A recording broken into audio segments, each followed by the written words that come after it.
Here's what just happened and why it matters. Congressman Byron just said the quiet part out loud about the D.C. shooting, and it instantly changed the entire conversation in Washington. Let me show you the exact moment everyone's reacting to. What I'm thinking is a couple of things. First, these members of Congress with their stupid ass video, they're putting our military men and women in harm's way.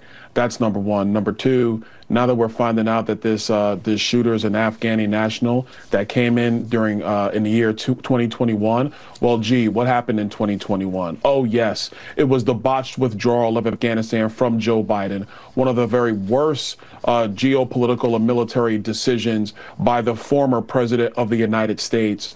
We knew at the time that there were Afghan nationals who were coming into the United States that were not being properly vetted. We were being told, just get people to the United States as quickly as possible, and then the Biden team would do the necessary work of vetting everybody. And even at that time, none of us believed that on Capitol Hill.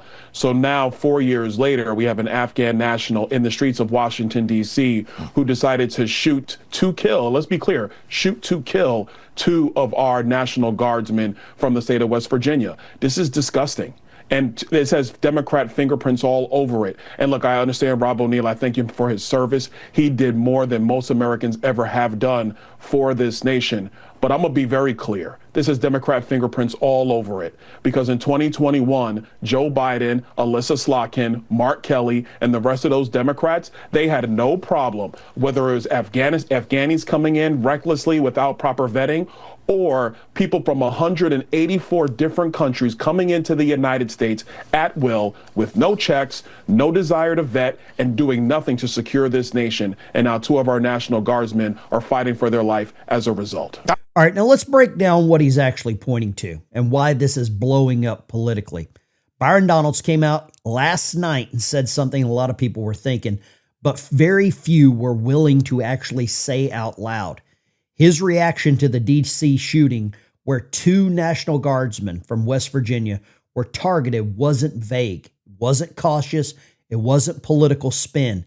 It was direct, and it points to a pattern that many Americans are now taking seriously.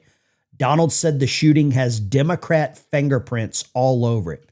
Now, that's a strong damn statement, and I agree with him. But he backed it up with 2 points that are hard to ignore. First, he pointed to that now infamous video from Democrat lawmakers, a video that has many critics arguing that this encouraged this confusion inside the military and put service members in a difficult situation.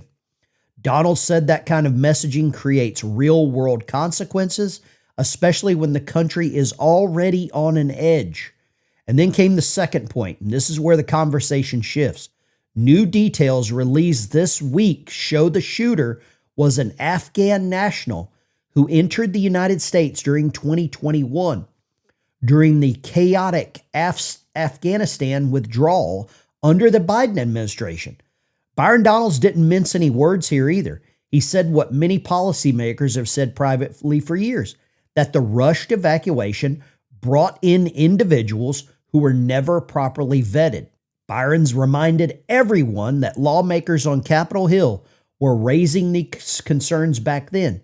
People were warning that when you move that fast, when the goal becomes just get everyone out, mistakes happen, dangerous mistakes.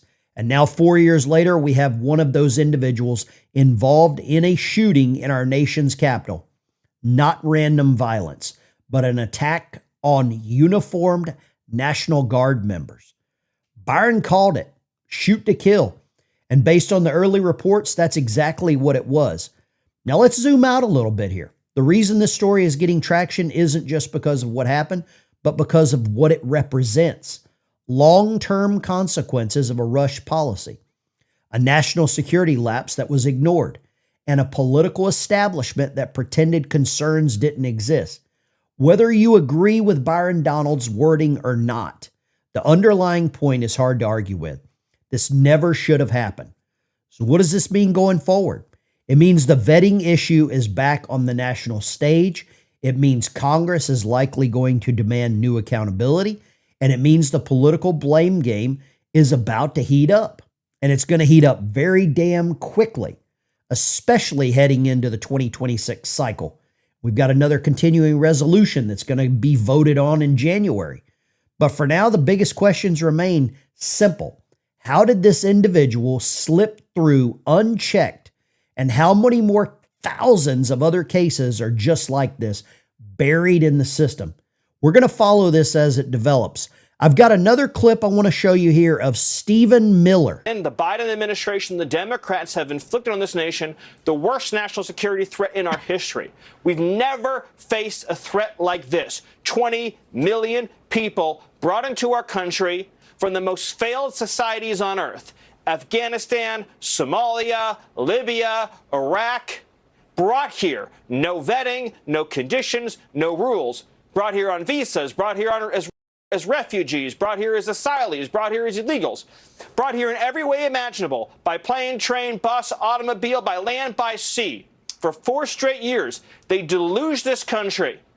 And now more blood is being spilled as a result. What you heard tonight from President Trump, the breaking news here tonight, is saying that his government is going to accelerate efforts to review every person added to this country over the last 20 years, or the last 4 years, all 20 million. Now, obviously, if you're illegal, you're out automatically. But everybody else who is brought here, refugee, asylum status, whatever status, as he said, if you're not someone who loves this country, if you're not any benefit to this country, then we're going to send you out of this country.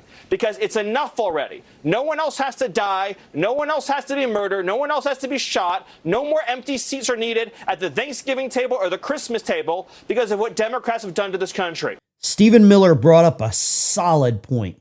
It is time we put Americans first. We are tired of playing, refugee detention center for the world. It is time we take care of the problems we have here. It's time we take care of the American citizens we have here. It is time that we put you, the people watching, the lost men and women, you blue-collar workers that just get up and go to work. It's time we put you first. And I believe it took the current administration and maybe, sadly, this incident that happened last night in D.C. to reiterate that, to reinforce that. If you want to do me a favor, smash the like and subscribe button. Join the channel as a member. It really helps to keep the channel growing.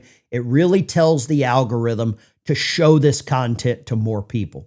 Well, Margaret, I don't agree that all these immigrants or all these refugees have been properly vetted. In fact, we know that there are cases of people who allegedly were properly vetted and then were literally planning terrorist attacks on our country. That happened during the campaign, if you may remember. So clearly not all of these foreign nationals have been properly vetted. But there are 30,000 people in the pipeline, Afghan refugees. But my primary concern as the vice president, Margaret, is to look after the American people. And now that we know that we have vetting problems with a lot of these refugee programs, we absolutely cannot unleash thousands of unvetted people into our country. These people it's are not vetted. good.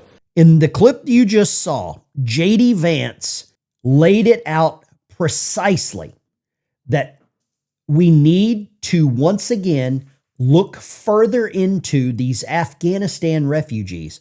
And this clip from J.D. Vance was over a year ago. And for some reason, Meet the Depressed or Face the Nation, fill in the blank of whatever news organization that refuses to show it, will not acknowledge, they will not go back and acknowledge exactly what J.D. Vance said. More importantly, how right he was. My first reaction was, why the hell did you put this video out? I know you're trying to poke at him. Of course you don't obey an illegal order. Of course there are standards and processes that our military has followed, not just for decades, but for centuries. That's a given. You're doing this just to create a political issue.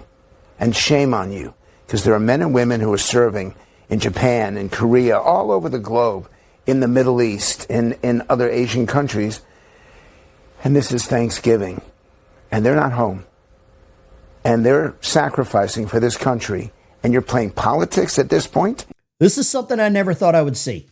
Democrat strategist Frank Luntz absolutely unloaded on the Democrat Party for making that stupid video. And I call it stupid, and I don't think it's anything but that. He called him out. Why would you make this video? Why would you tell active duty men and women that they have the ability to disobey orders from the president, unlawful orders. Now, that's true. You have the ability to disobey those.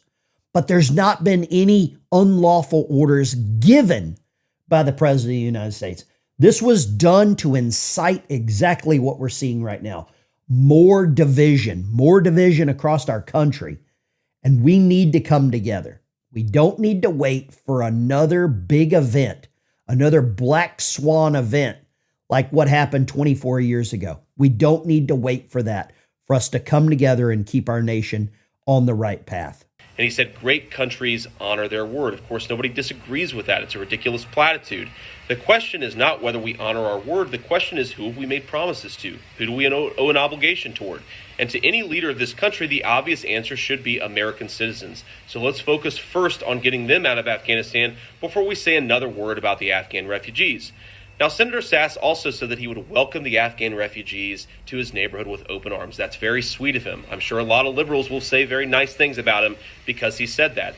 But the question is not whether we help the Afghan refugees. The question is, first, how do we do it? And second, how do we do it in a way that doesn't destroy our own sovereignty?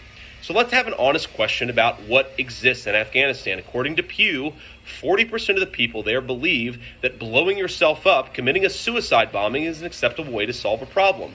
So yes, let's help the Afghans who helped us, but let's ensure that we're properly vetting them so that we don't get a bunch of people who believe they should blow themselves up at a mall because somebody looked at their wife the wrong way. That is not real leadership. Real leadership is accepting the trade-offs of the situation, putting our own citizens first, and not dealing with fake platitudes because it gets people in the media to say nice things about you. I want to say thank you for watching. I wish you and all of your family members a happy Thanksgiving. Please make sure you hit that like and subscribe button on your way out the door. Eat a lot of turkey. It's a lot cheaper this year under the Trump administration. Stay tuned for more content just like this right here on the Ben Dykes channel. And if you want some more short, down and dirty videos, check out The Fence Sitter. That's my other channel. I'll put a link down in the description. Thank you for watching. Happy Thanksgiving. God bless all of you, and God bless America.